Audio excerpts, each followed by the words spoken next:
नमस्कार, मैं Niranjan. Easy news में आपका स्वागत है। आज हम कुछ अहम मुद्दे पर बात करने वाले हैं और वो है वाराणसी में ये जो नया मामला शुरू कर दिया है राइट विंग में हिंदुत्व एलिमेंट्स की तरफ से कि ज्ञानवापी मस्जिद के यहाँ पर शिवलिंग मिला और असल में वो मस्जिद है ही नहीं, वहाँ मंदिर था। और कहा ये गया कि वहाँ पर जब पूरी इन्वेस्टिगेशन हो रही थी तो ज्ञानव्यापी मस्जिद के बाहर जो वजू करने के लिए तालाब होता है वहाँ का पानी ड्रेन किया गया और वहाँ के डिस्ट्रिक्ट मजिस्ट्रेट ने ये कहा कि वहाँ एक शिवलिंग मिला।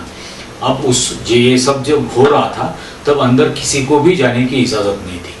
तो ये शिवलिंग वहाँ पे पहले से था या किसी ने रखा या किसी ने उस पानी में उसको डाला था, इन सारी बातों का कोई भी पता नहीं है। लेकिन एक हाईकोर्ट में पिटीशन कर दी गई कि ये यहाँ पर ये मस्जिद है ही नहीं और यहाँ पर मंदिर था। हाईकोर्ट ने भी वो पिटीशन दायर कर ली। अब इसमें सबसे आपत्तिजनक बात यह है कि हाईकोर्ट ने इस किस्म की पिटीशन दायर कर ही क्यों ली। उस पिटीशन को वहीं पर रिजेक्ट कर देना चाहिए था, क्योंकि इंडिया में 1991 में एक एक्ट बना था, प्लेसेस ऑफ वर्शिप एक्ट 1947 का, और उस एक्ट के हिसाब से 1947 को 15 अगस्त 1947 को पूरे देश में जो भी प्लेसेस ऑफ वर्शिप है उनका जो उस वक्त का उस दिन का स्टेटस था, जो जगह हिंदू वर्शिप की थी वो हिंदू वर्शिप की ही रहेंगी, जो मुस्लिम लोगों के वर्शिप की प्लेसेस थी वो मुस्लिम लोगों की ही वर्शिप की प्लेसेस रहेंगी।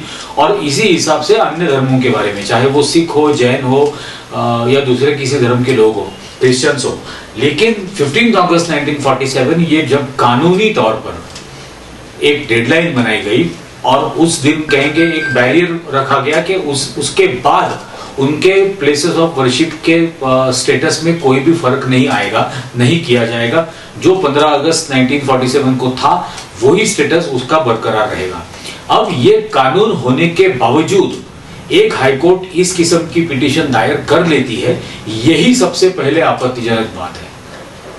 और जब ये होता है तब एक्चुअली सुप्रीम कोर्ट ने इसका सुमोटो कॉग्निजेंस लेकर इसको तुरंत स्ट्रिक्चर्स पास करने चाहिए थे और हाईकोर्ट को बोलना चाहिए था कि इस किस्म की पिटीशंस आप एंटरटेन मत करो, आप इनको दायर करके मत लो। लेकिन इसके बावजूद वो हुआ।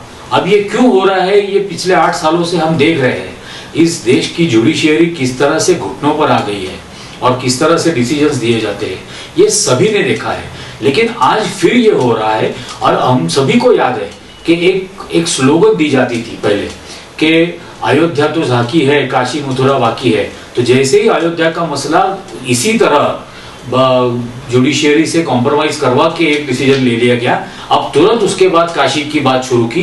काशी के बाद शायद वो मथुरा की बात करेंगे, लेकिन मथुरा में कृष्ण जन्मभूमि है और कृष्ण का जन्म तो जेल में हुआ था।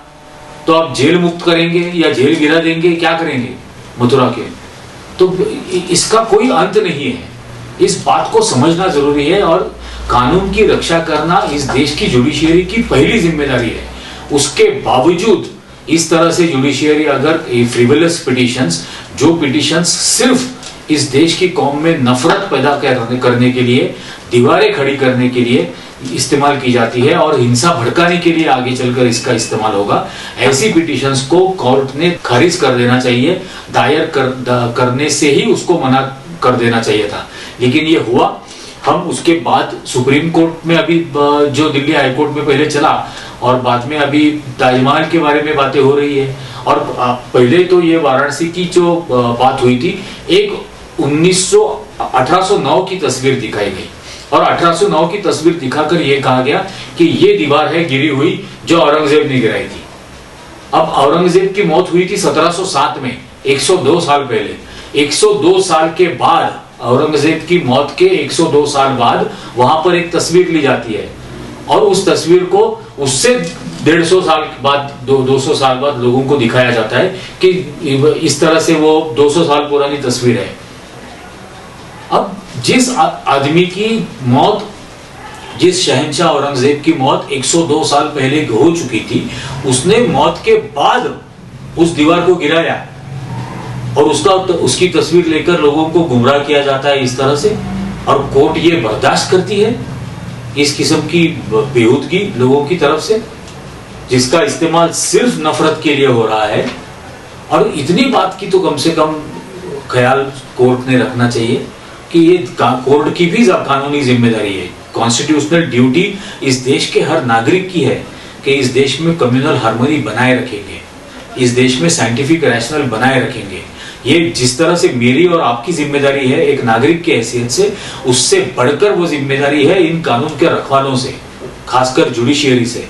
उन्होंने इस कॉन्स्टिट्यूशनल ड्यूटी की रखवाली करना जरूरी है, लेकिन उसके बाद ये इस तरह से बातें होती है। ताजमहल के बारे में ये सिर्फ इंडिया का नहीं या इंडियन आर्काइव्स का नहीं, ये इंटरनेशनल आर्काइव्स का रिकॉर्ड है कि शहंशाह शाहजहां ने वहां पर वो ताजमहल बनाया था अपनी मरहूम बीबी की याद में, मुमताज बेगम की याद में। और वो जो जमीन थी वो पहले सरदार मानसिंह जयसिंह की थी, फिर वो मानसिंह की बनी, मानसिंह ने अपनी हवेली की वो पूरी जमीन ये शाहजहां को बेच दी। और शाहजहां को बेचने के बाद वहां पर ये ताजमहल बनाया गया, जहां पर 20,000 लोग काम कर रहे थे, 20 सालों तक काम हो रहा था और कई हजार लेबर वहां पर काम कर रहे थे। ये मैं नहीं कह रहा हूँ, ये हिस्टोरिकल रिकॉर्ड्स कह रहे हैं। ये जितने इंटरनेशनल ट्रैवलर्स उस वक्त इंडिया में आए थे, चाहे वो स्कॉटिश हो, चाहे वो ब्रिटिश हो, चाहे वो चाइनीज हो, फ्रेंच हो या पुर्तगीज हो, सभी ने ये लिख कर रखा है कि किस तरह से यमुना के तट पर ये इस महल की का काम हो रहा था और किस तरह से मार्बल का वहां पर इस्तेमाल किया जा रहा था। पूरी दुनिया से सबसे कीमती बेशकीमती मार्बल वहां पर लाया जा रहा था और उससे इसका पूरा ताजमहल बनाने का काम हो रहा था। तो इस रिकॉर्ड का तो कम से कम ख्याल रखना चाहिए। 22 कमरे खोलकर देखने हैं, किस किस्म की बेहूदगी है ये कोई ओक नाम का आदमी था महाराष्ट्रियन, जिसने ऐसा लिख दिया कि यहाँ पे एक ताजमहल नहीं तेजो महल था और वो पहले शिव का मंदिर था और इसको कोई सबूत नहीं इस बात का। और आज हम देख रहे हैं सोशल मीडिया पर इस बात का मजाक उड़ाया जा रहा है लोगों की तरफ से, लेकिन ये बंद होना चाहिए। कानूनी तौर पर सुप्रीम कोर्ट के चीफ जस्टिस सीजे रामन्ना जो बार बार अपनी तकरीर में, अपने स्पीचेस में बातें करते हैं और उन बातों में कहते हैं कि किस तरह से कॉन्स्टिट्यूशनल ड्यूटीज और कॉन्स्टिट्यूशनल राइट्स को प्रिजर्व करने की जरूरत है, किस तरह से ब्यूरोक्रेटिक इंटरफियरेंस हो रहा है, लेकिन वो जो बातें कर रहे हैं चीफ जस्टिस की बातों को कोर्ट की ऑर्डर्स में रिफ्लेक्ट होना जरूरी है, स्पीचेस में काफी नहीं है। ये कोर्ट के ऑर्डर में आना जरूरी है कि कॉन्स्टिट्यूशनल ड्यूटीज और राइट्स को किस तरह से मेंटेन किया जाएगा, इस देश में कानून को किस तरह से बरकरार रखा जाएगा।